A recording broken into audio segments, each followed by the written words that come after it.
dalam hal ma'rifat kepada Allah Subhanahu wa ta'ala itu ada istilah yang namanya suluk.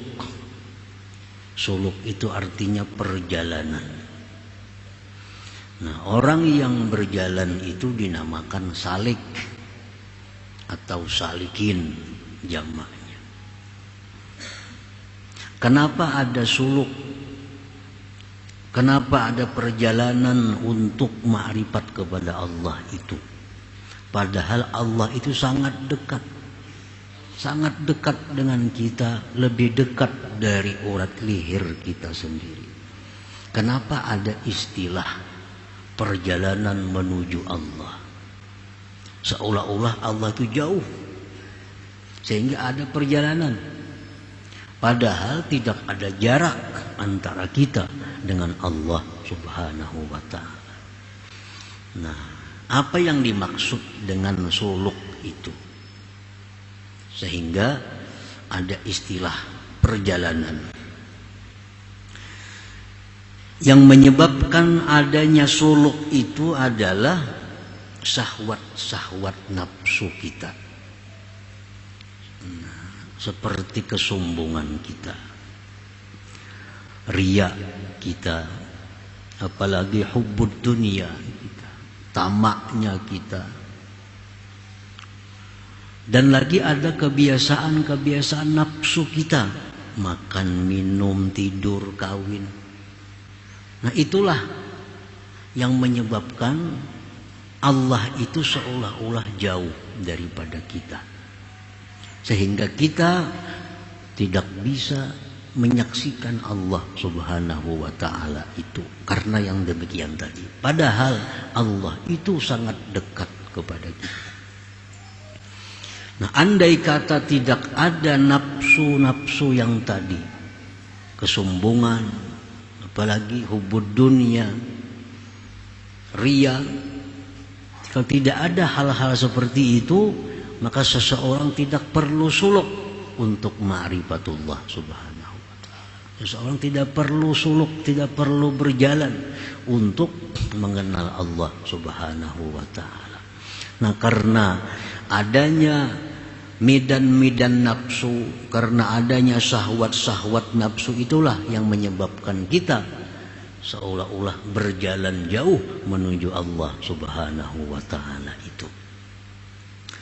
Nah, para muhibbin rahimakumullah, jadi jauhnya itu dari pihak kita. Dari pihak kita. Banyaknya hijab dinding kita, sehingga menyebabkan seolah-olah Allah itu sangat jauh. Daripada sangat jauhnya Allah itu, kita sudah kada bisa melihatnya lagi, kada bisa mengingatnya lagi. Sehingga kita melihat sesuatu itu adalah sesuatu, melihat itu batu adalah itu batu, melihat itu hewan adalah hewan, melihat itu pohon adalah pohon. Allah Subhanahu wa ta'ala hilang, tidak kelihatan lagi dalam hati kita. Karena apa? Karena jauh. Padahal Allah sangat dekat. Kenapa jadi jauh? Karena ada syahwat-syahwat nafsu tadi. Nah, disitulah timbul ada istilah suluk. Nah, sulukus salikin, jalannya orang-orang yang menjalani menuju kepada ma'rifat Allah Subhanahu wa ta'ala. Para muhibbin rahimakumullah, fatakhliyatul abdi min sifatihil mazmumah wa tahliyatuhu bisifatil mahmudah tusamma suluka. Membersihkannya kita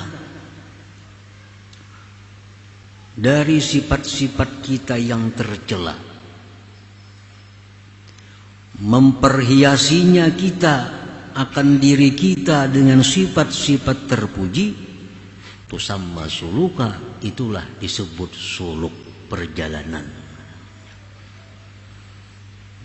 Jadi kita bersihi diri kita dari sifat-sifat tercela, lalu sesudah bersih kita perhiasi dengan sifat-sifat terpuji. Nah, itu disebut suluk. dengan sebab itulah kita bisa merasakan dekatnya Allah Subhanahu wa ta'ala. Kalau sifat-sifat buruk sudah hilang di hati kita, sifat-sifat terpuji sudah menghiasi hati kita, nah kita akan merasa betapa dekatnya Allah Subhanahu wa ta'ala dengan kita. Sehingga apapun makhluk yang kita lihat, kita tidak bisa melupakan adanya Allah Subhanahu wa ta'ala. Nah, para muhibbin rahimakumullah. Nah, suluk itu tidak terlepas daripada dua hal. Satu ilmu, dua amal. Itulah suluk. Orang yang suluk, salikin, mesti menuntut ilmu dan mesti mengamalkan ilmu itu. Nah, itulah disebut dia salikin. Kalau dia hanya menuntut ilmu tapi belum mengamalkan ilmunya, itu belum disebut salikin. Orang yang disebut menjalani jalan menuju kepada Allah itu orang yang menuntut ilmu dan mengamalkan ilmunya. Nah, disebutlah dia salikin, orang-orang yang berjalan. Dicontohkan seperti riya. Nah, riya ini merupakan syahwat nafsu yang membuat kita jauh dari Allah, yang membuat kita lalai lupa daripada Allah. Salah satunya adalah riya. Nah, bagaimana cara kita menghilangkan riya lalu menghiasi hati dengan ikhlas? Disebut suluk. Nah, disebut suluk. Dan kitanya itu disebut salik. Nah, salikin. Bagaimana cara kita membuang riya dalam hati kita? Dua hal tadi. Satu, ilmu kita tuntut, kita pelajari, lalu amalkan ilmu itu. Nah, maka riya itu akan hilang. Berapa lama hasil? Tergantung himmah orangnya, keinginan kuat orangnya. Ada orang yang berpuluh-puluh tahun menuntut ilmu belum bisa menghilangkan riya dalam hatinya. Ada orang yang cuma seminggu belajar sudah hilang riyanya. Nah, tergantung keinginan kuat yang ada di dalam hatinya itu. Ada orang ke Banjarmasin sebulan hanya sampai, mobilnya sama, masih nggak singgah soalnya. Di pantai 2-3 malam, di kandangan sebulan hanya sampai ke Banjar. Ada yang saya kunglinya kada bersinggahan, bujur-bujur kuat keinginannya, 3,5 jam sampai ke Banjar. Mobilnya sama, supirnya sama, cuma ini bersinggah-singgah. Nah, itulah orang yang menuntut ilmu ini kadang-kadang berpuluh-puluh tahun menuntut ilmu, kada berubah akhlaknya. Mengkikir masih kikir, menghubud dunia masih hubud dunia. Pada 10 tahun lagi sudah menuntut ilmu. Nah, ini jalan di tempat, jalan di tempat. Jakanya bujur-bujur jalan, walaupun baku raut, ada juga kemajuannya. Ada kemajuannya. Nah, para muhibbin rahimakumullah. Jadi contoh riya kita ambil contohnya. Satu dulu mengetahui orang suluk supaya menghilangkan riya dalam hatinya. Karena riya salah satu penyebab terdindingnya kita daripada Allah. Satu, mengetahui bahwa riya itu muhbitun lil amal, menggugurkan amal kita. Gugur amal. Arti gugur amal itu menurut sebagian ulama ada yang mengatakan tidak sah, ada yang mengatakan sah tapi tidak ada pahala. Disebut gugur amal. Jadi orang sembahyang riya, gugur amalnya. Orang bersedekah itu riya, gugur amalnya. Orang baca Quran itu riya, gugur amalnya. Nah, itu diketahui. Bila riya, kada usah berharap amal itu gugur. Kada usah diharapi lagi. Yang kedua, mengetahui bahwa riya itu mendatangkan kemurkaan Allah. Allah murka Kenapa murka? Karena Allah diulu-ulu. Nah, diulu-ulu. Di mana maulu-ulunya Allah? Bersedekah itu perintah Allah. Nah, ini bersedekah. Seolah-olah melaksanakan perintah Allah, tapi di dalam hatinya bukan karena Allah, maulu-ulu Allah. Nah, itu Allah murka. Nah, harus tahu itu. Yang ketiga, misalnya lagi dia mengetahui bahwa riya itu minal kabair, termasuk dosa besar. Nah, apa risikonya bila dosa besar? Kada akan hilang dengan sembahyang 5 waktu. Kada akan hilang dengan baca salawat. Kada akan hilang dengan baca istighfar. Kada akan hilang dengan baca Quran. Yang bisa menghilangkan dosa besar hanya tobat kepada Allah Subhanahu wa ta'ala. Nah, itu hanya dosa kecil bisa aja hilang dengan bau wudu, bau bersedekah. Tapi riya kada, riya dosa besar. Riya dosa besar. Nah, ini ilmu. Orang yang hendak membuangi riya itu harus tahu itu bahayanya riya. Nah, para muhibbin rahimakumullah. Dan lagi orang yang hendak membuang sifat riya dalam hatinya itu, dia mesti tahu asal usulnya riya itu apa. Kenapa kita riya dengan sembahyang kita? Kenapa riya dengan ibadah kita? Kenapa sebabnya?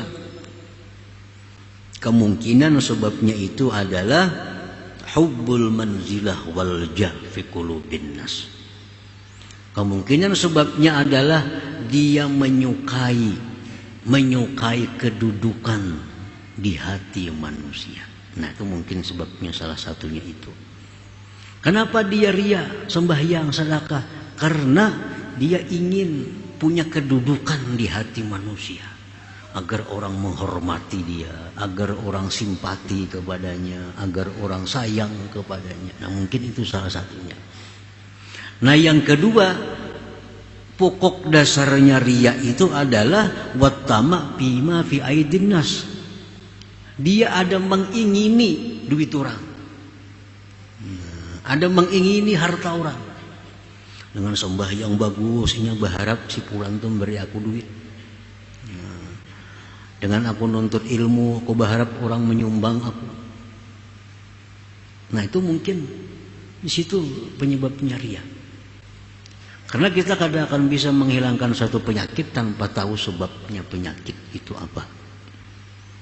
Ketahui sebabnya. Ini riya itu satu, minta kedudukan, mencari kedudukan, suka kedudukan di hati manusia, atau riya itu berdasarkan meunting harta orang. Nah, itu riya. Para muhibbin rahimakumullah. Jadi harus tahu dulu itu. Nah, bagaimana cara mengobatinya kalau riya itu ada dalam hati kita? Nah, ini berhubungan dengan suluk jalan. Kalau kita mencari kedudukan di hati manusia dengan mengandalkan ibadah, itu kesalahan yang besar. Kesalahan yang besar. Kita sembahyang supaya dihormati orang, luput, kada akan hasil, kada berhasil. Nah, kita membaca Quran dengan tujuan supaya diagungkan orang, kada akan berhasil. Kada akan berhasil kalau mencari keagungan, kemuliaan di hati manusia dengan cara ibadah, kada akan berhasil.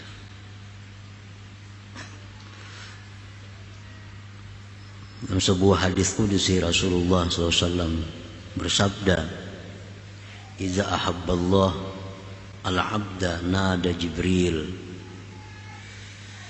Inna Allah yuhibbu fulan, fa ahibbah, fa yuhibbuhu Jibril, fa yunadi Jibril bi ahli sama, Inna Allah yuhibbu fulan, fa ahibbuh, fa yuhibbuhu ahlus sama, thumma yudha'u lahul kabul bil ard."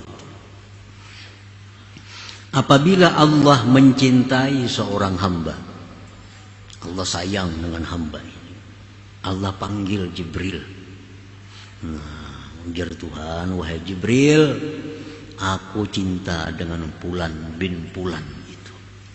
Aku cinta dengan Fulan bin Fulan. Umumkan kepada penghuni langit.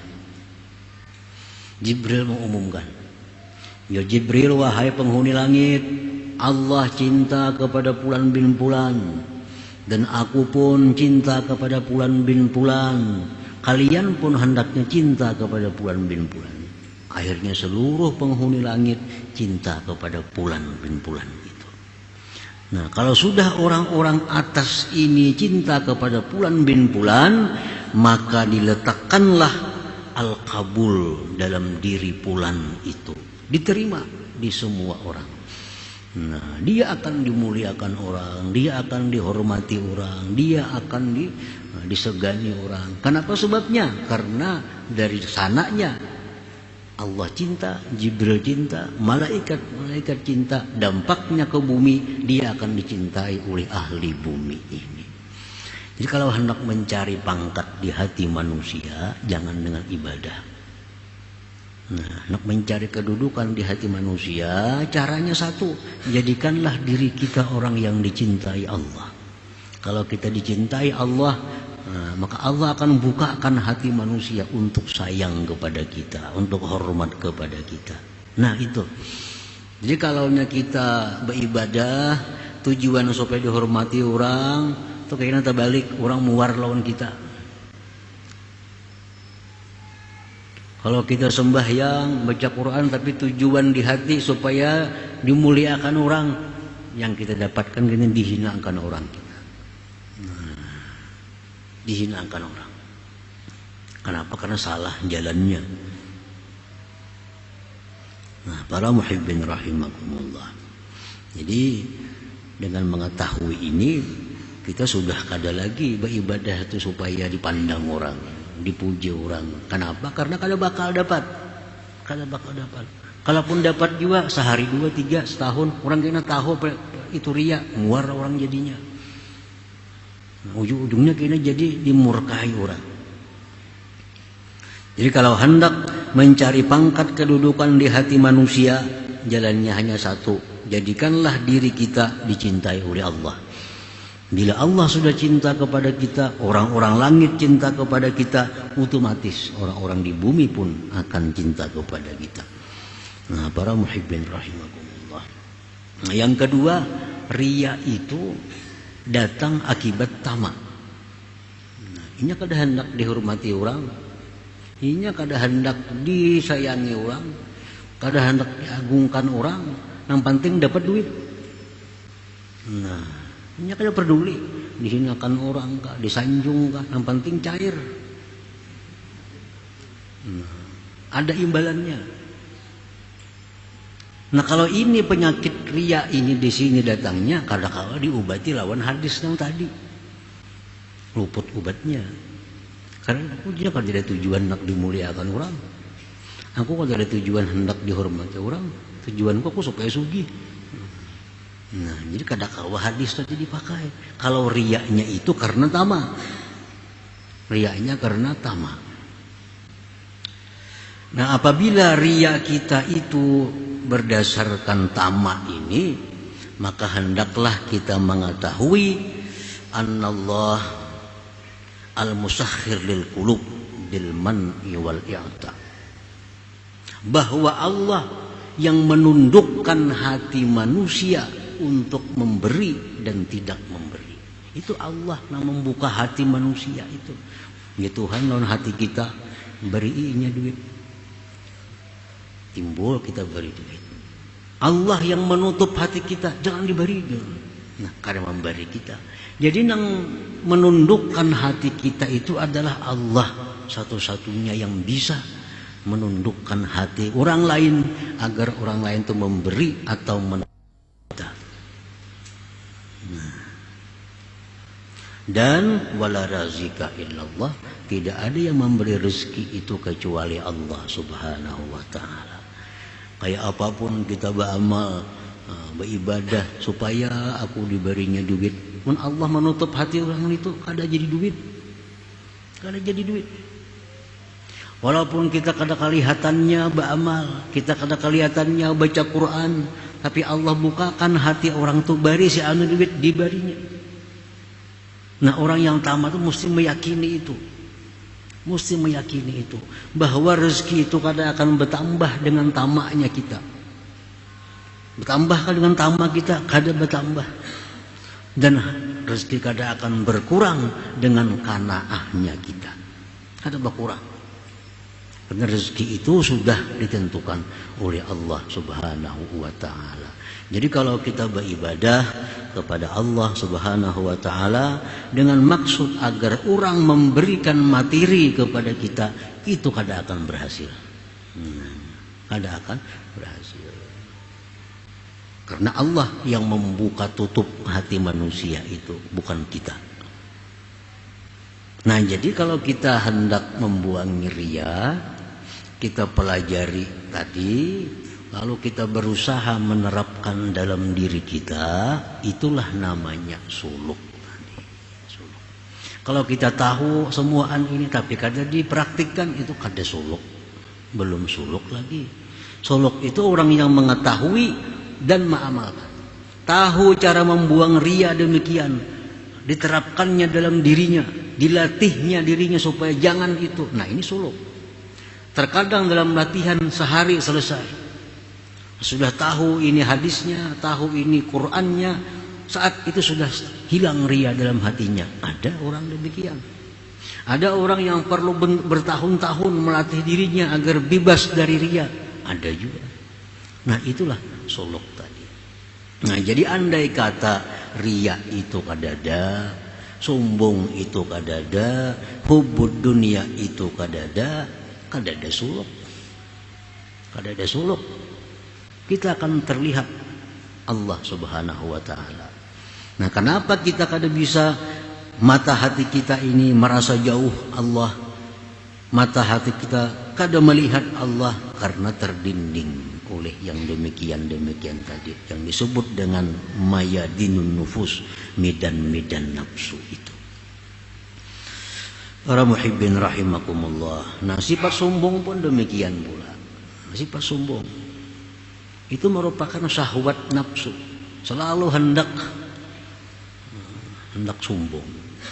Merasa suka, merasa bangga dipuji, disanjung, merasa sedih bila dihina. Itu sifat nafsu.